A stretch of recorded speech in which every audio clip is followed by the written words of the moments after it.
అయితే దావీదు ఒలీవ చెట్ల కొండ ఎక్కుచు ఏడ్చుచు తల కప్పుకొని పాదరక్షలు లేకుండా కాలినడకను వెళ్ళాను. అతని యొద్దనున్న జనులందరూ తలలు కప్పుకొని ఏడ్చుచు కొండ ఎక్కిరి. అంతలో ఒకడు వచ్చి అబ్షాలోము కుట్రలో అహితోపేలు చేరి ఉన్నాడని దావీదు యెహోవా అహితోపేలు యొక్క ఆలోచనను చెడగొట్టుమని ప్రార్థన చేశాను. దేవుణ్ణి ఆరాధించు స్థలం ఒకటి ఆ కొండ మీద ఉండెను. అలాగే 14వ వచనం కూడా పెద్ద వచనం. దావీదు యెరూషలేమునందున్న తన సేవకులందరికీ అనే మాట మనం అండర్లైన్ చేద్దాం. ఈ అధ్యాయాన్ని ఒక 6 భాగాలు చేద్దాం అక్క. ఎందుకు భాగాలు చేసుకోవాలి అన్నా? ఎందుకు భాగాలు చేసుకోవాలి అట్లా? చికెన్ షాప్కి పోయి మనం చికెన్ కొట్టన్నా అంటాం. వాడు ఒక కోడి తీసుకుంటాడు. ఏం చేస్తాడు? కాలుకు కాలు, చెస్టుకు చెస్టు. ఎందుకు అట్లా భాగాలు చేస్తున్నాడు? ముసలోళ్ళు పండ్లు కూడా లేని వాళ్ళు పోయి మటన్ షాప్ దగ్గర నిలబడి నాకు మటన్ కావాలా అంటే ఎట్లా ఏ సైజు కొట్టాలంటే వాడు ఏం అడుగుతాడు? ఎవరు అన్నారు? కైమా అన్నాడు. మీకు తెలుసక్క, మీరు చెప్తారా? కైమా అయితే పండ్లు లేని వాళ్ళు కూడా. కైమా అంటే ఎంత ఉంటుంది అక్క ఒక్కొక్క పీసు? అంటే ఎన్ని భాగాలు ఉంటుంది ఒక పీసు? కొన్ని వేల. బాగా అరగడానికి, బాగా నవలడానికి ఒక కోడిని వృద్ధులు ఏం చేసుకున్నారు? కైమా చేసుకున్నారు. అదే యవ్వనస్తులైతే ఎట్లా తింటారు దాన్ని? మీరు తినడం లేదా? బార్బిక్యూ అని నల్ల బుల్లెట్ పెట్టుకుంటారు. ఆడ లెగ్ పీసులు కాలుస్తుంటారు కదక్క. ఆ లెగ్ పీసులు అట్లే తింటుంటారు యవ్వనస్తులు కాబట్టి. కోడి ఎవడు ముందర పెట్టుకుని తినడు. దాన్ని ఏం చేస్తారన్నా? ఎన్ని భాగాలుగా విడదీస్తే అన్ని భాగాలుగా బాగా తినడానికి, అరగడానికి. వాక్యాన్ని కూడా ఎందుకు మనం భాగాలు చేసుకోవాలి? అది బాగా అర్థం కావడానికి, అరగడానికి, అది వంట పట్టడానికి, అది మనకు మేలు జరగడానికి. మొదటి 7 వచనాలు ఒక భాగం. దావీదు కుమారుడైన అబ్షాలోము యొక్క మోసం. 8 నుండి దాదాపుగా 10-11 వచనాల వరకు నేనే రాజునని అబ్షాలోము ప్రకటించుకున్నాడు. ఒక పేరాగ్రాఫ్ మాదిరి చెప్తున్నాను. నేనేం పేరాగ్రాఫ్ల వరకు చెప్తా. ఒక పేరాగ్రాఫ్, నెక్స్ట్ పేరాగ్రాఫ్ 13 నుండి దాదాపుగా 20 వరకు దావీదు తన వారితో కలిసి పారిపోవుట. 25 నుండి 30 వరకు దాదాపుగా ఒక పేరాగ్రాఫ్ మాదిరి మనం విడదీసుకుంటే తన వెంట వచ్చుచున్న మందసాన్ని తిరిగి యెరూషలేముకు పంపుట. మందసం యెరూషలేములోనే ఉండాలని దావీదు ఆశ. ఇక మిగిలిన వచనాలు కుట్రలో అహీతోపేలు యొక్క ఆలోచన చెడగొట్టాలని దావీదు చేసిన ప్రార్థన. అంతే. శ్రద్ధగా, నెమ్మదిగా పెన్ను, నోట్స్. యవనస్తులు తప్పక మీ దగ్గర ఆదివారం యూదునికి 5 వస్తువులు ఉన్నట్టు క్రైస్తవునికి కూడా 5 వస్తువులు ఉండాలి. ఏంటేంటివి అవి? బైబిలు, పాటల పుస్తకం, పెన్ను, నోట్సు, కానుక. యూదునికి 5 వస్తువులు తప్పకుండా ఉంటాయి. యేసుక్రీస్తు రక్తంలో కడగబడిన మనకు కూడా ఆదివారం బైబిలు, పాటల పుస్తకం. సెల్ ఫోన్లో చూసి పాడకూడదు. పాటలు ఎప్పటికీ పాడకూడదు. శుభ్రంగా పాటల పుస్తకం పట్టుకోండి. తిప్పి తిప్పి తిప్పి. మా సంఘంలో పాట నంబర్ అసలు చెప్పను. నంబర్ చెప్పకుండా పాడుతుంటారు. ఎందుకంటే అది ఆడుందో వాడు ఎత్తుక్కోవాల సుడి. ఎతికితే తెప్ప ఆ కష్టం వానికి. ఇంకా మేము ప్రతి నెల 3 పాటలు నేర్చుకుంటాం కాబట్టి బోర్డు మీద ఆ 3 పాటల నంబర్లు యవనస్తురాళ్ళు రాసి పెడతారు భూమి మీద. మేము ఇంటికి పోగానే బోర్డు పెట్టి ఆ 3 పాటలు స్తుతి పాట, ప్రార్థనకు సంబంధించినవి, ప్రార్థన పాట, వాక్యాన్ని అట్లా బోర్డు మీద రాసింటాం కాబట్టి అసలు నంబర్ చెప్పాల్సిన పనే లేదు. పాట నంబర్ చెప్పాం మేము. కొత్తోడు ఎవడని వస్తే ఏందన్నా పాట నంబర్ చెప్పలేదంటే ఎత్తుక్కో, ఇండెక్స్ ఉంది కదా. అట్లా ఎత్తుకెత్తప్పుడు వాడు ఏమేమి ఆలోచన చేస్తాడంటే ప్రార్థన పదం ఏంటో వానికి తెలియాలి. ఇండెక్స్లోకి పోయి ఆ పదం ఏడుందో ఎత్తుక్కోవాలి. సెల్ ఫోన్లు దేనీయం, సెల్ ఫోన్లో ఆ పదం కొడితే బయట పడుతుంది పాట. అట్లా చేయనీయం, వాడు తిప్పాలా పేజీలు, అది ఏడుందో చూసుకోవాలి, పాడాలి. ఈలోపు ఒక చరణం అయిపోయింది. కాబట్టి 5 వస్తువులు మన దగ్గర ఉండాలి. మనం ఇంటికి వెళ్ళేటప్పుడు 4 వస్తువులే మన దగ్గర ఉండాలి. 5వ వస్తువు కూడా మన దగ్గర ఉండాలి. ఏంటంటే అది కానుక ఇక్కడ వేసేస్తాం. పోతూ పోతూ హృదయం నిండా ఏం నింపుకొని పోవాలా?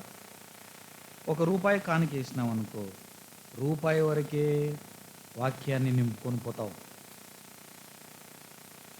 అర్థమైందక్క?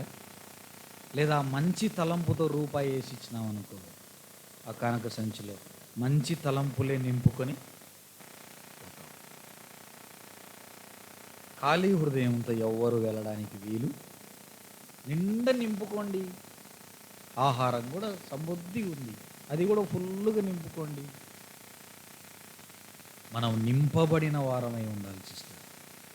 మనం ఖాళీగా ఎప్పుడు జీవితంలో ఖాళీగా ఉండకూడదు. ప్రభు పనిలో కూడా మనం ఖాళీగా ఉండకూడదు. అబ్షాలోం ఎవరు? దావీదు కుమారుడు. ఇంకా అబ్షాలోం ఎవరు? సౌందర్యవంతుడు. ఇంకా అన్నా పిల్లలు చెప్తారులేనా, పిల్లలు మాట్లాడాలని నా ఆశ. మనం ఎప్పుడు మాట్లాడుకుంటాం. ఎవరమ్మా అబ్షాలోము? తల ఉంచుకున్నారు. అంకులకి వెళ్ళి చూసే కొద్దీ ఏదో ఒకటి అడుగుతుంటాడు, ఎందుకులే. ఎవరు అబ్షాలోము? యవనస్తుడు. అన్య స్త్రీని వివాహం చేసుకున్నట ద్వారా పుట్టినవాడు దావీదు. దావీదు మొదటి భార్య పేరేం పేరు?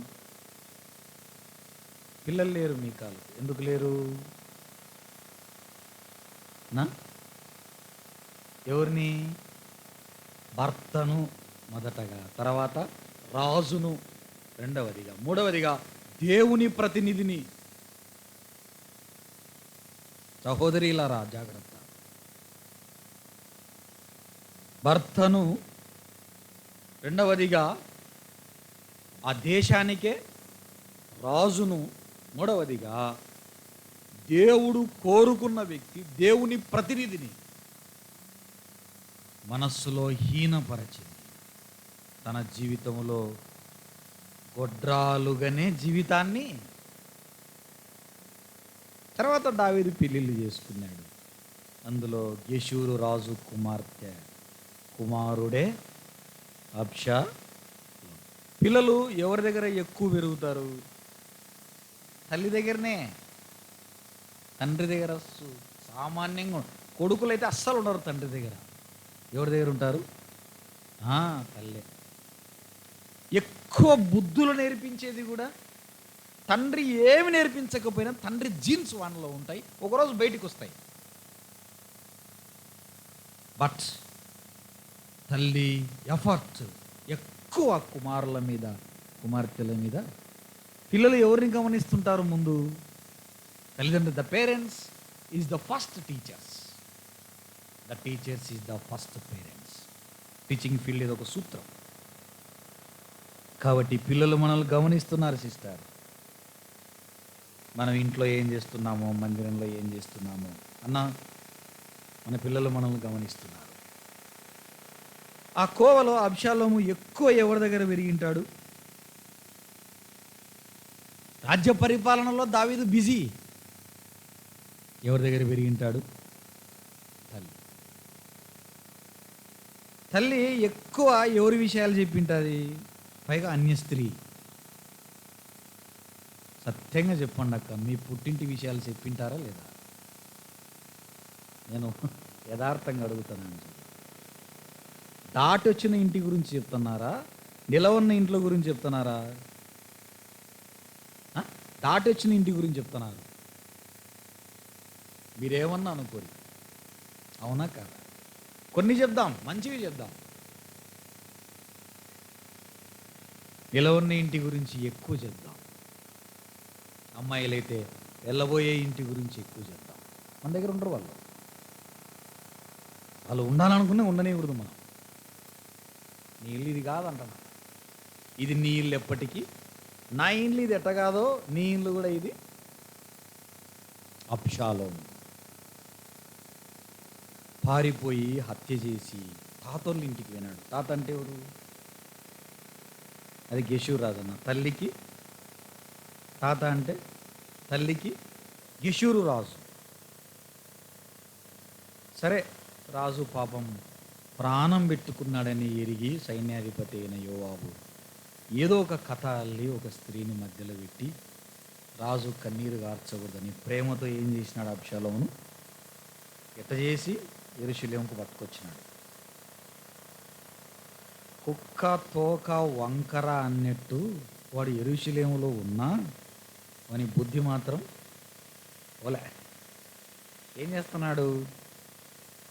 తండ్రి రాజ్యంలో ఉండి మొదటి వచనం, ఆ వచనం కోసం ఇంత చెప్పాల్సి వచ్చింది. మొదటి వచనం, అదంతా అయిపోయింది. ఇంకా యెరూషలేముకి వచ్చేసినాడు.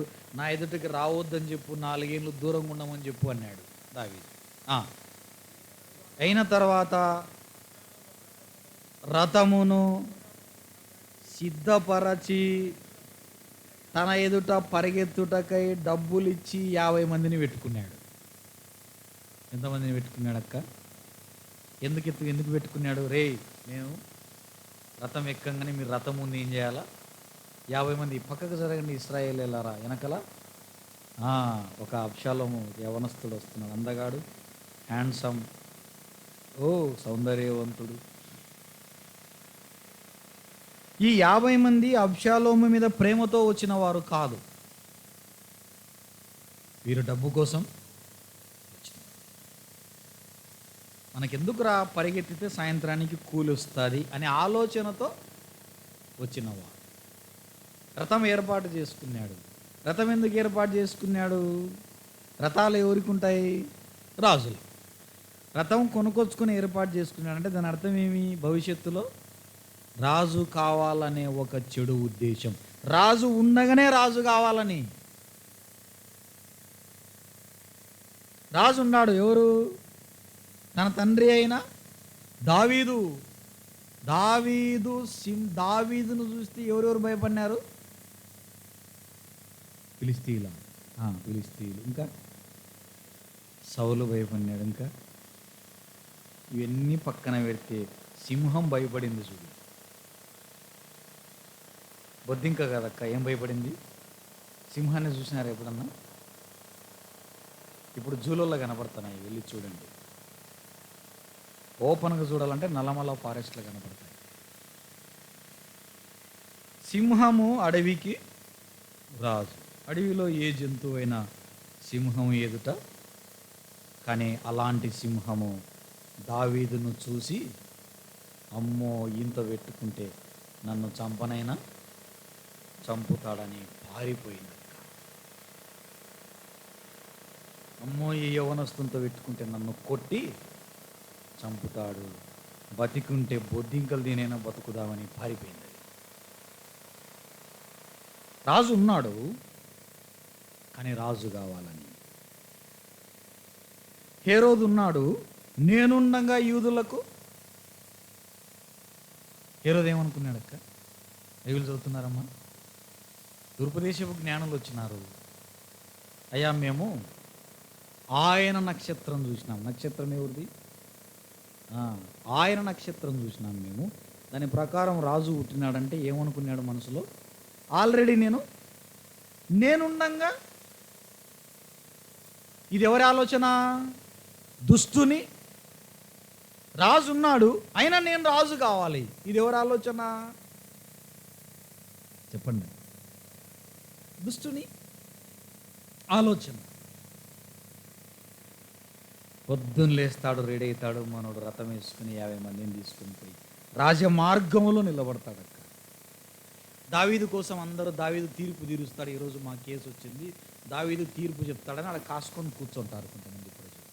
దావీదు రాకముందే మనోడు పోతాడు, మీదే ఊరు, నీదే గోత్రం, ఏంటి నీ పంచాయతీ అంటే, సార్ నా పంచాయతీ నా స్థలంలో వేరే వాడు రాయి బాతినాడు, ఈ కేసు దావీదు దగ్గరికి వచ్చింది సార్, దావీదు ఈరోజు తీర్పు చెప్తాడంటే, నీ వివరాలన్నీ చూస్తే న్యాయం నీ పక్కనే ఉంది, కానీ దీన్ని సరిగా వాదించడానికి రాజు యొద్ద సరైన న్యాయాధిపతి లేడు. ఆ స్థలంలో నేనుంటే మీకందరికీ ఇట్లా రోజు పోవడం, ఎవరన్నా కనపడితే అట్లా పట్టుకొని ముద్దు పెట్టుకోవడం. ఆడ చదివిన పదాలు చెప్తున్నాం. ఎక్క నేను రోజు పొద్దున్నే రెడీ అవుతాడు, 50 మంది రెడీ అవుతారు, రథం ఎక్కుతాడు, రాజమార్గంలోనికి పోతాడు. ఎవరన్నా కనపడితే నీదే గోత్రం, నీ కేసు బాగానే ఉంది, కానీ దీన్ని సరిగా విచారించడానికి రాజు యొద్ద నేనుంటే నీ కేసు. అప్పుడు ప్రజలందరూ ఏమనుకుంటారక్క, ఓహో నిజమేరా ఈ యవనస్తుడు చెప్పింది, కేసు గెలుస్తారంటే ఎవరు ఒప్పుకోరునా? ఇట్లా 4 ఏళ్ళు చేసినాడు అక్క. ప్రజలందరికీ ఏం చెప్పినాడు? దాని అర్థం ఇంతవరకు దావీదు తీర్చిన తీర్పులన్నీ తప్పు. నేనైంటే పలకండి అక్క, నేనైంటే ఖచ్చితంగా తీర్పు కరెక్ట్గా తీర్చేవాణ్ణి. ప్రజలందరిలో ఒక భావన నాటాడు, ఏంటంటే నేనే రాజయ్యింటే. ప్రజలను మోసపుచ్చుతున్న యవనస్తుడైన అబ్షాలోము. మోసం ఎవరి బుద్ధన్నా? వాస్తవానికి ఇశ్రాయేలీలకు రాజు దావీదే అని ఎవరెవరు చెప్పినారు? దేవుడు సమూయేలుకు చెప్పినాడు, సమూయేలువై సౌలుకు చెప్పినాడు, యెషయికి చెప్పినాడు, దావీదుకు స్వయంగా చెప్పినాడు. సమూయేలు చనిపోయిన తర్వాత అబీగయలు నీవే రాజు అని చెప్పింది. తన బామ్మర్ది యోనాతాను కూడా భవిష్యత్తుకు కాబోయే రాజువు నీవే అని ఒప్పుకున్నాడు. ఎవరైనా ఇంతవరకు జరిగిన ఈ చరిత్రలో ఎవరైనా అబ్షాలోము రాజు అవుతాడని ఒక్కడన్నా చెప్పినాడా? ఒక్కడన్నా చెప్పినాడక్క? రే నువ్వు భవిష్యత్తులో డాక్టర్ అవుతావు, అలాంటి లక్షణాలు నీకు కనబడుతున్నాయని చెప్తుంటారు కొంతమంది పిల్లలు. ఒరే నువ్వు క్రికెట్ బ్యాటు బాగా పట్టుకుంటున్నావు, భవిష్యత్తులో నువ్వు క్రికెటరు అయ్యే అవకాశాలు ఉన్నాయని యవనస్తులు అలాంటి లక్షణాలను బట్టి చెప్తుంటారు. మా కాలేజీలో కూడా యవనస్తులు ఉన్నాడు, కాలేజీకి రావడమే గుండెలన్నీ ఇప్పేసి ఒక నోట్స్ పట్టుకుని తిరుక్కుంటూ వస్తాడు. ఒరేయ్ నిన్ను చూస్తుంటే ఇంజనీర్ అయ్యే లక్షణాలు పొరపాటున కూడా కనబడట్లేదు, నువ్వు ఏమైపోతావో మాకు తెలియదురా అని చెప్పినావు. అన్నట్టే వాడు ఏమైపోయినాడో తెలియదు. 4 ఏళ్ళ తర్వాత కాలేజీకి వచ్చినాడు, ఏమరా ఇంజనీర్ అయినావు అంటే, సార్ నేను ఎప్పుడు సార్ ఇంజనీర్ అయ్యేది అన్నాడు. అంటే ఆ లక్షణాలు వారిలో, అబ్షాలోములో ఆ లక్షణాలు కనబడట్లేదు, అందుకే ఎవరు చెప్పలేదు. దావీదులో ఆ లక్షణాలు కనబడ్డాయి, దేవుడు చెప్పినాడు. దావీదులో ఆ లక్షణాలు యోనాతానుకు కనబడ్డాయి, యోనాతాను చెప్పాడు. దావీదులో ఆ లక్షణాలు కనబడ్డాయి, అబీగయలు చెప్పింది, నాబోతు భార్య. దేవుడే ఒక రాజును ఎన్నుకున్న తర్వాత ఆ రాజు బ్రతికుండగానే నేను రాజు కావాలని ప్రజలను ఏం చేస్తున్నాడక్క? మోసము, ప్రజలను తన వైపుకు తిప్పుకుంటున్నాడు. అబ్షాలోము తగ్గించుకుంటున్నాడా, హెచ్చించుకుంటున్నాడా అక్క? చెప్పండి, ఏమన్నా గట్టిగా చెప్పండి. లూకాసు వార్త 18వ అధ్యాయము 14వ వచనం చూద్దామన్నా ఒకసారి. ఏం కావాలి మనం అసలుకు? లూకాసు వార్త 18వ అధ్యాయము 14వ వచనం. అతని కంటే తన ఇంటికి వెళ్ళనని తన్ను తాను హెచ్చించుకొనువాడు తగ్గించబడును, తగ్గించుకొనువాడు. దావీదు ఎంతో దీనుడై తగ్గించుకున్నాడక్క. అరణ్యవాసములో ఇంచుమించు 16 సంవత్సరాలు తిరిగినాడు. గుహలలో, కొండలలో అన్నము లేదు, ఆదరించేవారు లేరు. దావీదు రాజు కావడం ఓవర్ నైట్లో జరగలేదక్క, ఒక్క సంవత్సరంలో జరగలేదు. నీవు రాజు అవుతావని ముసలోడు సమయంలో చెప్పిపోయినాడు. ఆనాటి నుండి తాను రాజు కావడానికి 16 సంవత్సరాలు పట్టింది. యేసుక్రీస్తు కూడా పుడతానే ప్రాణం అర్పించలేదక్క. ఆ సమయం రావడానికి ఎన్ని సంవత్సరాలు పట్టింది? 33.5 సంవత్సరాలు. అపోస్తలుడైన పౌలు రక్షించబడి దమస్కు మార్గముల వెలుగు చూసిన వెంటబడే వాక్యం చెప్పలేదక్క. చాలా సంవత్సరాలు ఎదురు చూసినాడు. కానీ అబ్షాలోము అట్లా కాదు. 4 ఏళ్ళు తిరక్క ముందు ఏం కావాలంటక్క? రాజు కావాలి. ఏది రాజు ఉండగానే. మోషే ఉన్నన్నాళ్ళు యెహోషువ నాయకుడు కాలేదన్నా. 40 ఏళ్ళు యెహోషువ ఎక్కడున్నాడు? గుడారము 40 ఏళ్ళు. మోషే చనిపోయిన తర్వాత దేవుడే యెహోషువను తీసుకుని వచ్చి పైన కూర్చోబెట్టినాడు. మోషే హయాములో ఎర్ర సముద్రం దాటినారు. యెహోషువ హయాములో యోర్దానును దాటారు. యుద్ధాలు చేశారు, స్వాధీనం చేసుకున్నారు, పంపకాలు జరిగాయి. ఎవరి స్వాస్థ్యం వారికి దక్కింది. ఇన్స్టెంట్ కాఫీ కాదు ఇది. ఇన్స్టెంట్ కాదు ఏదే కానీ. దేవుని దృష్టిలో ఏది ఇన్స్టెంట్? రాత్రి మనం మాట్లాడుకున్నాం, మోషే వెయిట్ చేయి, నా నిర్ణయ కాలం వస్తుంది, అది తప్పక జరుగుతుంది, అది ఆలస్యముగా జరిగినను ఖచ్చితంగా జరుగుతుంది. ఈనాటి యువత, ఈనాటి స్టూడెంట్స్ ఎట్లున్నారంటే, ఈరోజు పరీక్ష రాస్తే రేపే రిజల్ట్ కావాలి, ఎల్లుండి పరీక్ష రాస్తే మరుసటి రోజే పచ్చ ఇంకు పట్టుకునే ఉద్యోగాలు. వెంటబడి అన్ని వెంటబడి నో, అట్లా ఎప్పటికీ జరగదు. దావీదు రాజు కావడానికి ఏ రోజే కానీ తనకు తాను రథం కొనుక్కున్నాడు. దావీదు రాజు కావడానికి ఏ రోజే కానీ తన ముందు నడవడానికి ఎవరిని ఏర్పాటు. దావీదు దగ్గరికి వచ్చిన ఈ 600 మంది దావీదు మీద ప్రేమతో వచ్చినారన్న, డబ్బు కోసం కాదు. దావీదు దగ్గరికి ఎవరు వచ్చినా భవిష్యత్తులో దావీదే రాజు, దేవుడు చెప్పినాడు కదా, సమూయేలు చెప్పినాడు కదా. ఎన్ని కష్టాలు ఉన్నాయి, ఈరోజు దావీదు దగ్గర ఏమీ లేకపోయినా ఏదో ఒకరోజు ఇతనే రాజని ఒక నమ్మకముతో, ప్రేమతో దావీదు దగ్గరికి వచ్చినాడు. నన్ను నమ్ముకున్న వారు నా వారు అని దావీదు కూడా వారికి ఏ లోటు లేకుండా ఆ 600 మందిని తన వెంటబడి పెట్టుకుని వారి యోగక్షేమాలు చూసి. పేతురు రాసిన మొదటి పత్రిక ఒక్క మాట చూసి ఈ వచనాన్ని దాటి వెళ్దామన్నా. పేతురు రాసిన మొదటి పత్రిక 5వ అధ్యాయము 5-6 వచనాలు అలాగ మనం చదువుకుందాం. పేతురు రాసిన మొదటి పత్రిక 5వ అధ్యాయము 5-6 వచనాలు. అన్నా, చిన్నలారా లోబడి ఉండుడి, ఎడల అండర్లైన్ చేద్దాం. వస్త్రము చూడండి, ఇక్కడ డీమార్ట్ ఉంది, తర్వాత అయినా బట్టల షాపుల పేర్లు తెలుసు కదా మీకు, ఏంటేంటివి అవి? ఆర్ఎస్ బ్రదర్సు, ఈ ఊర్లో ఉన్నాయన్నా, కళాంజలి, కళానికేతన్. ఈ బట్టల షాపులో ఏముంటాయి అక్క? బట్టల షాపులో ఏముంటాయి? బట్టలు ఉంటాయి. ఇక్కడ ఒక వస్త్రం కనపడుతుంది అక్క. ఏ వస్త్రం అది? అండర్లైన్ చేసుకొని కళాంజలి లేదా మీ షాపులో, మీ బట్టల షాపులో ఈ వస్త్రం కావాలని అడగండి. నేను అడిగిన చూడు అట్లా.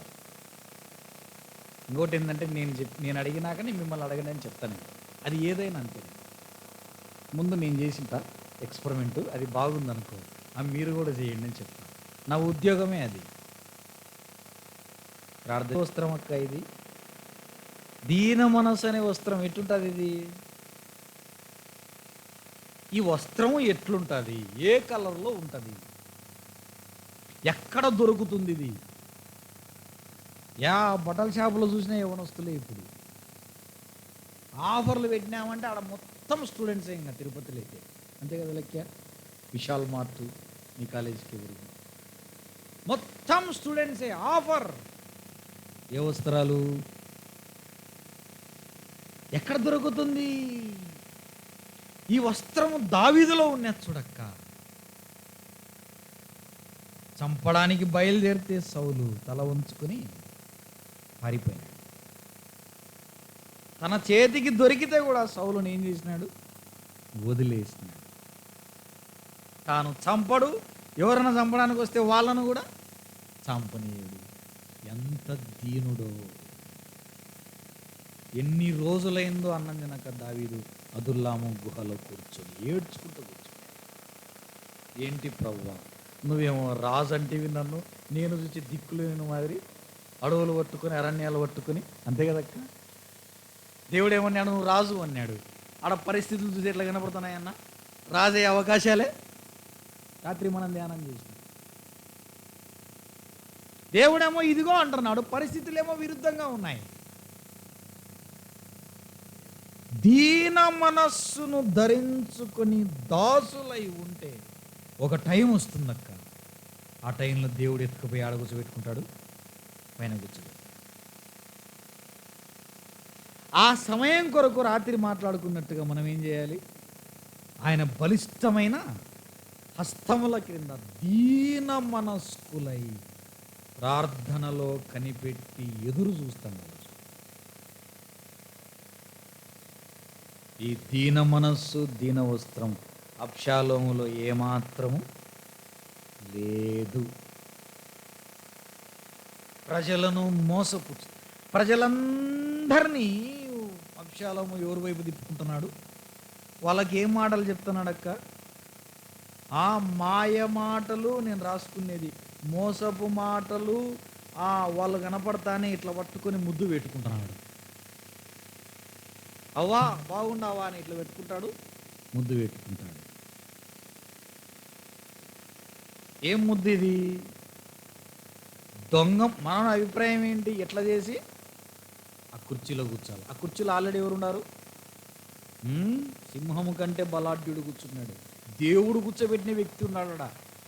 ఇప్పుడు మన ఆలోచన ఏంటంటే ఆయనను తోసేసి నేను కూర్చోాలి. ఏమక్క, దేవుడు కూర్చోబెట్టిన వ్యక్తిని తోసేయాలంటే సులువు అవుతుందా? నోవహు ఓడ తలుపు ఎవరు వేస్తున్నారు? ఒకవేళ నోవహు వేసుకుంటే మనోళ్ళు గడ్డపారలతో కొట్టి తీసేసింది. దేవుడే ఆ తలుపు గనుక ఎవరి వల్ల ఆ తలుపు తీయడం? ఎవ్వరి వల్ల. దావీదును కూర్చోబెట్టింది దేవుడే. దించాలని ఎవరెన్ని ప్రయత్నాలు చేసినా ఆ ప్రయత్నంలో ఒక ప్రయత్నం బయటి వారు చేయడం వేరు. ఇప్పుడు ఎవరు చేస్తున్నారు? గుండెల మీద ఎత్తుకొని పెంచిన కుమారుడు. పుడతానే ఎంత అందంగా ఉన్నాడు నా కుమారుడని దావీదు ఎంత మురిసిపోయింటాడు కదక్క. అబ్బా ఎంత అందంగా కూర్చున్నాడు, నాకంటే నా కుమారుడు బాగున్నాడు. ఎత్తుకొని రాజు కదక్క, ఎన్ని సకల సౌకర్యాలు సమకూర్చింటాడో. ఎత్తుకొని ఎన్ని రాజవీధులు తిరిగింటాడో దావీదు. పెరిగి పెద్దవాడైన తర్వాత మాయమాటలు, మోసపు మాటలు. ఇతను చెప్తున్నది ఏంటంటే నా తండ్రి పరిపాలన చక్కగా. ఒక మాట చూడన్న 8వ అధ్యాయము 15వ వచనం చూడండి. ఇదే సమూయేలు 2వ గ్రంథం 8వ అధ్యాయము. దావీదు ఇశ్రాయేలీయులందరి మీద రాజై తన జనులందరినీ నీతి న్యాయములను బట్టి దావీదు పరిపాలన ఉన్నది. కానీ అబ్షాలోము ఏమంటున్నాడు? సమూయేలు 2వ గ్రంథం 8వ అధ్యాయం 15వ వచనం. రాజై దావీదు తన ప్రజలను నీతి న్యాయములతో పరిపాలిస్తున్నాడు. కానీ అబ్షాలోము ఏమంటున్నాడు? దావీదు పరిపాలనలో న్యాయాధిపతి సక్కంగా లేడు, నేనైంటే. అబ్షాలోము దావీదు పరిపాలనను పాయింట్అవుట్ చేస్తున్నాడు. అబ్షాలోము దావీదు పరిపాలనను కించపరుస్తున్నాడు ప్రజల దగ్గర. 78వ కీర్తన ఒక మాట చూడన్నా, 70వ వచనం. 78వ కీర్తన 70వ వచనం. SIT right. కదలొద్దటు ఇటు. 78వ కీర్తన 70వ వచనం. అన్నా 78వ కీర్తన 70వ వచనం. కోరుకొని పిలిపించెను తన ప్రజలైన యాకోబును మేపుటకై, అతడు యథార్థ హృదయుడై పాలించెను. పరిపాలన ఎట్లుందక్క? నీతి, న్యాయము, ఫుల్ 100% ట్రాన్స్పరెన్సీ. యథార్థంగా పరిపాలన, నీతి పరిపాలన, న్యాయమైన పరిపాలన, దావీదు పరిపాలన. అయితే ఈ పరిపాలనను అబ్షాలోము ఏం చేస్తున్నాడు? అపహాస్యం చేస్తున్నాడు. ఈ పరిపాలనను కించపరుస్తున్నాడు. ఈ పరిపాలన పట్ల చెడ్డ తలంపులు ప్రజల హృదయాలలో అబ్షాలోము నాటుతున్నాడు. ఈ పరిపాలన బాగలేదంటున్నాడు. అబ్షాలోము నోట్లో నుంచి వచ్చే ప్రతి మాట దావీదుకు వ్యతిరేకంగా జరుగుతుంది. ఈ మాటలు విని అమాయకపు ప్రజలు అబ్షాలోము వైపు తిరుగుతున్నారు. మోసము మాటలు. ఒరిజినల్ యాపిల్ ఐఫోను కంటే డూప్లికేట్ యాపిల్ ఫోన్ ఎట్లుంటుందక్క? తల తల తల తల. ప్రజలు చూడంగానే దేని కొనుక్కుంటారు? ఏది ఆకర్షణీయంగా ఉంటే. ప్రజల అమాయకపు ప్రజలు, ఇశ్రాయేలు 12 గోత్రాల ప్రజలు. అబ్షాలోము మాటలు, మోసం మాటలు. దావీదు పరిపాలన ఇంత శుభ్రంగా ఉందని దేవుడే చెబుతుంటే అబ్షాలోము మాత్రం మాయ మాటలు చెప్పి.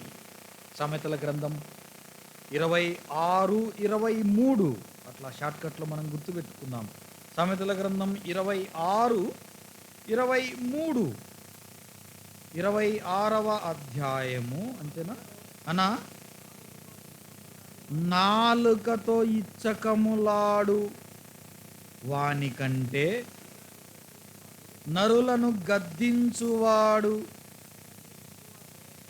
తుదకు ఎక్కువ దయా పొందును. 26-23 చెడు హృదయమును ప్రేమగల మాటలాడు పెదవులను కడిగి ఉండుట మంటి పెంకు మీద వెండి పూతతో సమానము. అబ్షాలోము ప్రజల పట్ల చూపిస్తున్నది ఇదే. ఏంటది? వెండి పెంకు మీద వెండి పూత నిలబడుతుందా? పెంకుకు వెండికి అతుక్కుంటుందా? చూడనీకి వెండే కానీ కింద ఏముందక్క? 2 అతుక్కున్నాయా? ఇచ్చకపు మాటలాడువాడు. ఎన్న వచ్చిన ఉన్నది ఇప్పుడే చదువుతుంది కదన్నా. 28-23 నాలుకతో ఇచ్చకములాడువాని కంటే తుదకు ఎక్కువ. గద్దించేవాడు కావాలనా వద్దా? చెప్పండి. మనం ఏదైనా తప్పు చేస్తే గద్దించేవాడు కావాలనా? మనం ఏం చేసినా రైట్ అనేవాడు కావాలనా? గట్టిగా చెప్పండి. మన లోపాలు ఎత్తి చూపించేవాడు కావాలి. మనం ఏం చేసినా రైట్లేనా సరిపోతుందిలేనా అనేవాడు దగ్గరికి కూడా రానికూడదు. ఏ కేసు అయినా సరే బాగుందంటున్నాడు అబ్షాలోము. నిజంగా అన్ని కేసులు బాగుంటాయా? ఏ కేసు అయినా నేను వాదించితే నీకు న్యాయం జరిగిండు అంటున్నాడు. నిజంగా అన్ని కేసులు వాయించి గెలుస్తారా? ఇది పెంకు మీద నిలబడుతుందక్క. అబ్షాలోము ప్రజల పట్ల చూపించే ఈ ప్రేమ నిజమైన ప్రేమనేనా? అబ్షాలోము రాజవీధులలో 4 సంవత్సరాల పాటు ప్రజలకు మాయమాటలు చెప్పి ఎవరన్నా కనపడితే వాళ్ళని పట్టుకొని ముద్దు పెట్టుకుంటా, దొంగ ముద్దులన్నీ పెట్టి, దొంగ ప్రేమలన్నీ చూపించి, దొంగ మాటలన్నీ మాట్లాడి, మోసపు మాటలన్నీ మాట్లాడి ఎవరిని మోసం చేస్తున్నాడు? ప్రజలను.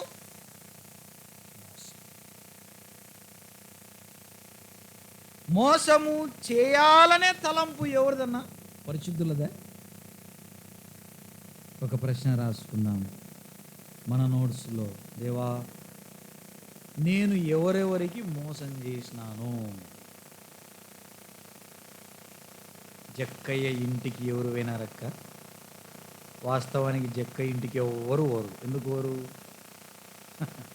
మోసగాడు, బలవంతపు వసూలు చేసేవాడు, ప్రజలను పీడించుకుని పన్నులు ఎవ్వరు ఓరక్క. నాకు తెలిసిన ఒక సార్ ఉన్నాడు మా డిపార్ట్మెంట్లో. ఒకరోజు మా ఇంటికి వచ్చాడు. మా ఇంట్లో గలగలగలగలు ఉన్నారు జనాలు. అందులో ఎవరు నా బంధువులు లేరు. కాలేజీకి వచ్చినాను మొదటి నేను క్యారియర్ ఒక అందరూ కూర్చొని తింటాను. ఏందన్నా అంతమంది ఉన్నారు మీ ఇంట్లో? నాకంటే పై అధికారి. సార్ మా ఇంట్లో ఎప్పుడు అట్టే ఉంటుంది సార్, ఎవరో ఒకరు వస్తుంటారు, పోతుంటారు, తింటుంటారు, వేసుకుంటారు, పనుకుంటుంటారు, అన్నీ చేస్తుంటారు. నువ్వు మా ఇంటికి ఎవరు రారునా? ఏం సార్ మీ ఇంటికి ఎవరు రారంటే, ఎందుకు నా ఏం అవసరం? ఏం సార్ వస్తే ఖర్చు అవుతుంది. అట్లని కాదు, ఎందుకు వాళ్ళు రావడం? వస్తే ఏమవుతుంది? మహా అంటే ఒక పడి బియ్యం అయిపోతాయి. పడి బియ్యం ఇంకా ఏమవుతుంది? మహా అంటే మంజూరు నుంచి తీసి యవనస్తులకు ఏదో వాళ్ళ హాస్టల్లో పాపం రోజు చప్పగా తింటారు. ఒక రోజన్నా మంచిగా మహా అంటే ఒక రోజు. ఇంకేమవుతుంది? ఒక్కసారి నాకు వెళ్ళి చూస్తాను. మీరు ఎప్పుడు ఇట్నే ఉంటారు సార్. నేను ఎప్పుడు ఇట్నే గలగలగల బల బల బల బల మన ఇంటికి రావాలి. జక్క ఇంటికి ఎవరు ఊరుక? యేసుక్రీస్తు పోయినాడు ఒకరోజు. మంది మార్బలం వేసుకొని పోయినాడు యేసుక్రీస్తు. ఎవరు ఊరి ఇంటికి ఒక్కసారి ఎవరు వినారక్క? యేసుక్రీస్తు మంది మార్బలంతో పోయినాడు. ఏం మాట్లాడలే యేసుక్రీస్తు అట్లా కూర్చున్నాడు. జక్కయ్య హృదయంలో ఏం కలుగుతుందన్న? ఒక మార్పు కలుగుతుందట. ఎవ్వరు రాని నా ఇంటికి, నేనెంతగో చూడాలని ఆశపడిన వ్యక్తి నా ఇంటికి వచ్చినాడు. ఓ దేవా, ఇంతవరకు నేను ఎవనికి మోసం చేసినాను? మొత్తం తీసేసి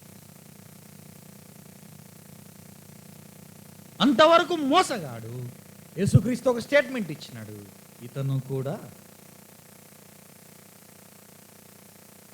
ఎ బిగ్ చేంజ్.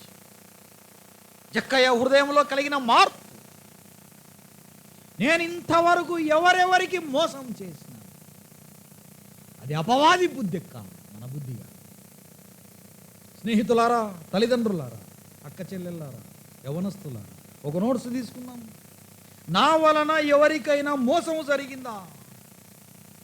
సరిదిద్దుకుందాం అవకాశం ఉన్నప్పుడే, బొందిలో ఊపిరి పోకముందే. నా వలన ఎవరికైనా మోసము జరిగిందా? అపాయము జరిగిందా? ఎవరైనా బాధపడ్డారా? దేవా, నన్ను క్షమించు. చిన్న పిల్లోడైనా వెళ్ళి నన్ను క్షమించు బాబు అని అడుగుదాం. అబ్షాలోము తన తండ్రిని మోసగించడానికంటే ముందుగా ఇశ్రాయేలు ప్రజలను ఏం చేస్తున్నాడక్క? వాడు ఇశ్రాయేలీలను మాత్రమే మోసగిస్తున్నాడు. ప్రకటన గ్రంథం 12వ అధ్యాయం చూడన్నా. ప్రకటన గ్రంథం 12వ అధ్యాయము 9వ వచనం. 12:9 ప్రకటన గ్రంథం 12వ అధ్యాయము కాగా అండర్లైన్ చేద్దాం, హైలైట్ పెన్ తీసుకుందాం, హైలైట్ చేద్దాం. మన బైబిల్ అన్ని అండర్లైన్లు హైలైట్లే ఉండాలి. చూడి, చినిగిపోయిండాల బైబిల్, మాసిపోయిండాల బైబిల్, నల్లగా అయిపోయిండాల బైబిల్, నల్లగా అయిపోయిండాలా, చినిగిపోయిండాలా, అండర్లైన్ చేసుకోండాలా.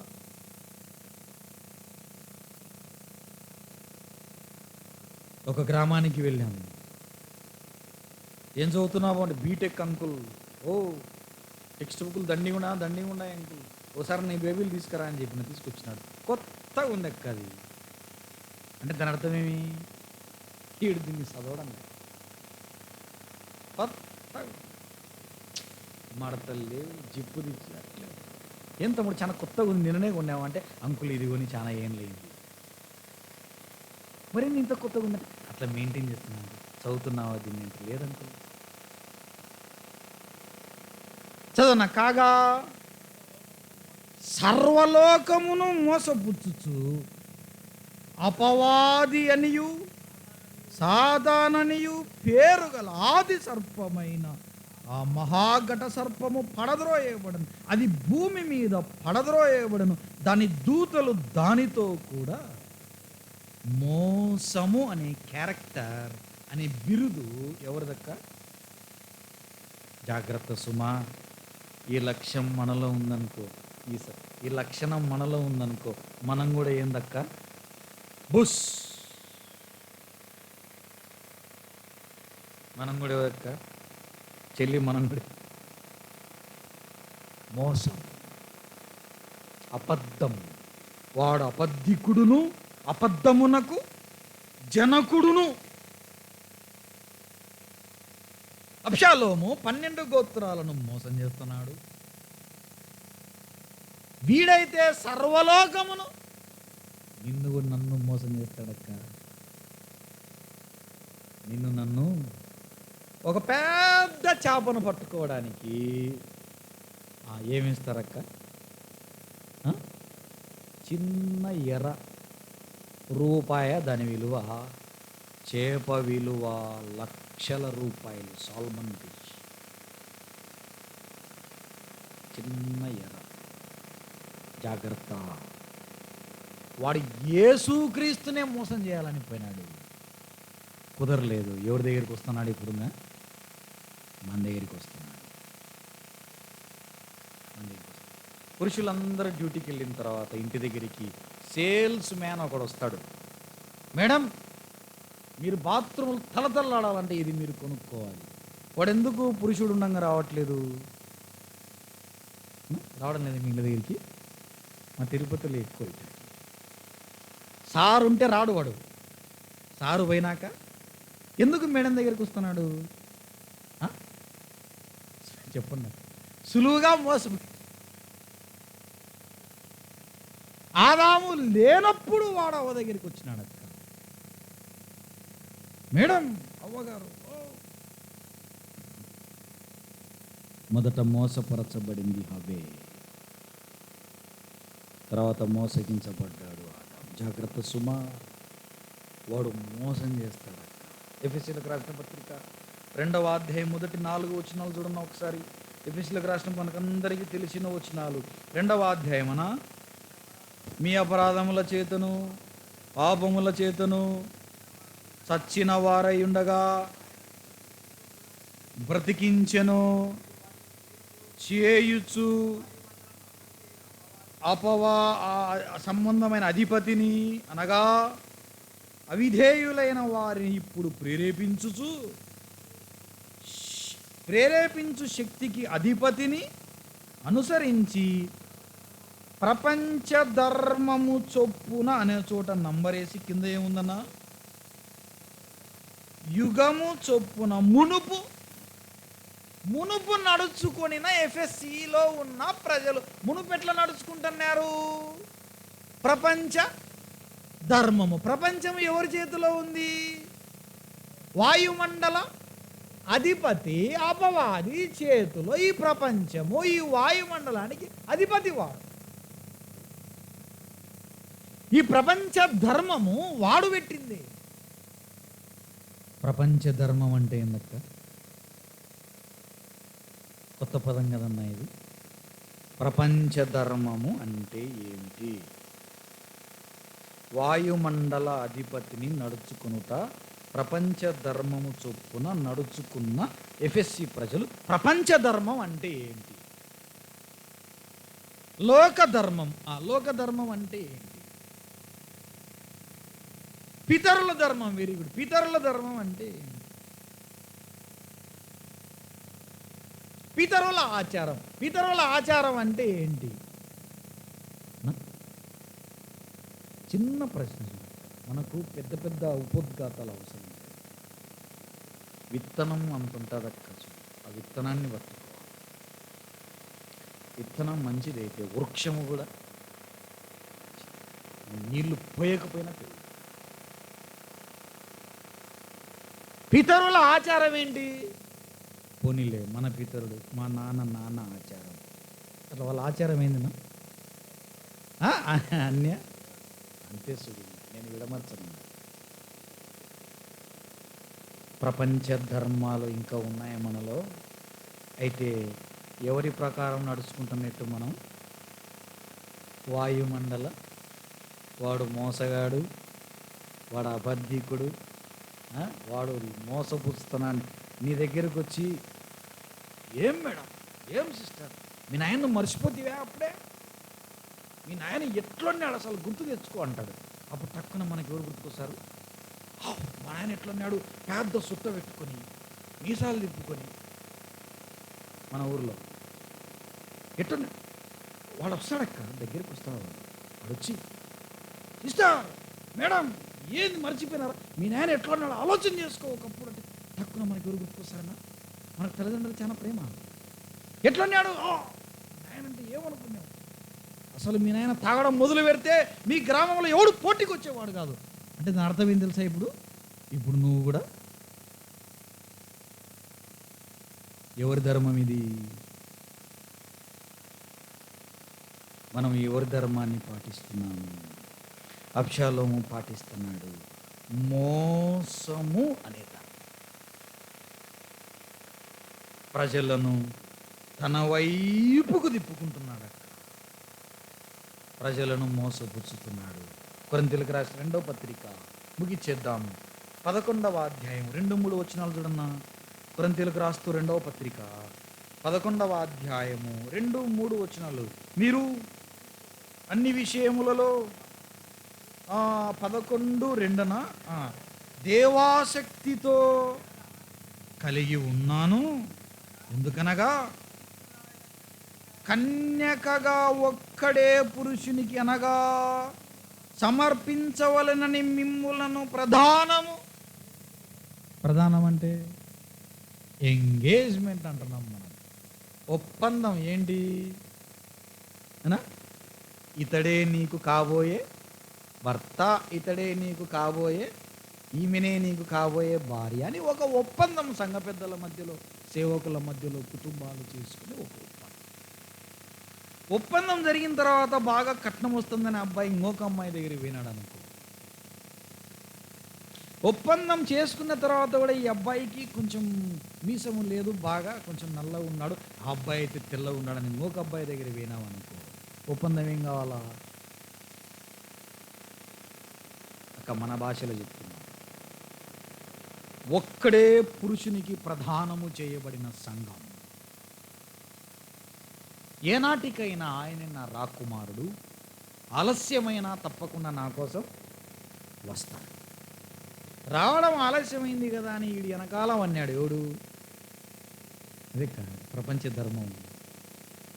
వెనకబడం అన్నాడు, అన్నీ ఇస్తాను నీకోసం అంటున్నాడు. మరి ఎవరు వెనకబడి పోవాలా? నీ యేసుని వెంబడింతున్నని ఆనాడే నిశ్చయించితిని, నీవెన్నుదిరుగన్ వెనుకాడన్ ఈనాడే నిశ్చయించితిని. ఒక నిర్ణయం జరిగిపోయిందక్క.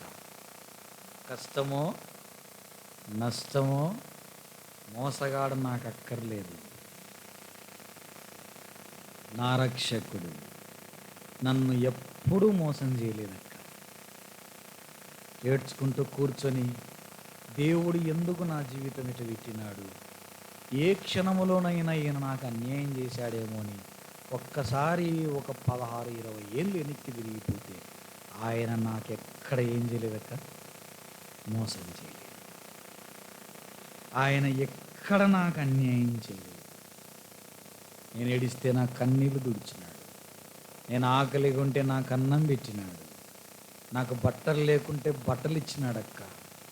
నేను కుంటుతుంటే నాకు ఒక సపోర్ట్ ఇచ్చినాడు. కుంటుకుంటూ నడుస్తున్నావా నా కుమారుడా, ఇక మీదట నువ్వు కుంటుకుంటూ నడవడానికి వీల్లేదు, ఒక సపోర్ట్ ఇచ్చినాడు. ఒక్కసారి వెనక్కి తిరిగి చూసుకుంటే ఆయన వలన నాకు ఎటువంటి కీడు, ఆయన నన్ను ఎప్పటికీ మోసం అబద్ధమాడడానికి ఆయన నరుడు కాడు, ఆయన దేవుడు. యవనస్తులారా, అబద్ధమాడడానికి వీలు లేనివాడు, అబద్ధమాడనేరని దేవుడు, రక్షకుడు మోసం చేయడు, మేలే చేస్తాడు. నీకు మేలు చేసేవాడు కావాలన్నా మాయ మాటలు చెప్పి, మోసపు మాటలు చెప్పి, తీయని మాటలు చెప్పి నిన్ను గద్దించకుండా, నన్ను గద్దించకుండా మనం ఏం చేసినా రైట్ అని మనల్ని పొగిడి పొగిడి పొగిడి పైకి తీసుకుపోయి ఆ నుంచి పైకి తీసుకుపోతాడు. పొగిడి పొగిడి నువ్వు ఎట్లా పైకి తీసుకుపోతాడు. అక్కడి నుంచి కిందికి. ఇలాంటి వాడు కావాలా? అల్పకాల వైభోగం కావాలన్నా, నిత్యత్వం కావాలి, మోసపు మాటలు చెప్పి నరకానికి తీసుకొని వెళ్ళేవాడు కావాలన్నా, నిన్ను గద్దించి నిన్ను సరిచేసి నిన్ను సంపూర్ణ సత్యములోనికి నడిపించి, నిన్ను ముళ్ళ పెంకుల మీద నడిపించి, గాజు పెంకుల మీద నడిపించి, రక్తాల గారేటట్టు శ్రమలు పెట్టి, ఈ కొంతకాలం ఈ శ్రమల తర్వాత యుగ యుగాలు సదాకాలం ఆయనతో పక్కన కూర్చోబెట్టుకునేవాడు కావాలన్నా, లేదా ఇప్పుడు బాగా చూసుకుని యుగ యుగాలు నరకంలోనికి కాలేవాడు మనకు కావాలన్నా, ఈ రెండు నీ ఎదుట నాకు వద్దంకుల్ వాడు చెప్పే మాటలు, నాకు వద్దు వాడి మోసం, నాకు వద్దు అని మాటలు, కష్టమో నష్టమో ఈయనే నాకు కావాలి, ప్రాణం పెట్టిన వాడే నాకు కావాలి, రక్తం గార్చిన వాడే నాకు కావాలని ఒకవేళ నీకు అనిపిస్తే పెద్దలు ప్రార్థన చేసిన తర్వాత ముందుకు రండి. మరిన్ని విషయాలు నీకు తెలియజేసి, రక్షణ లేకపోతే రక్షణలోనికి రావడానికి కావాల్సిన లేఖనాలు చూపించి, నోటి తీర్మానం చేత నీవు కూడా రక్షించబడ్డానికి ఈ గొప్ప అవకాశం నీ ఎదుట ఉండగా దీన్ని పోగొట్టుకోకుండా సద్వినియోగం చేసుకుని నిత్యరాజ్యానికి నీవు వారసురాలవు కావాలని లేఖనాల్లో నుండి ప్రభు మనతో మాట్లాడుతున్నాడు. దేవుడి మాటలు మన కొరకై ఆశీర్వదించి అనుగ్రహించి ఇచ్చును గాక. ఆమేన్.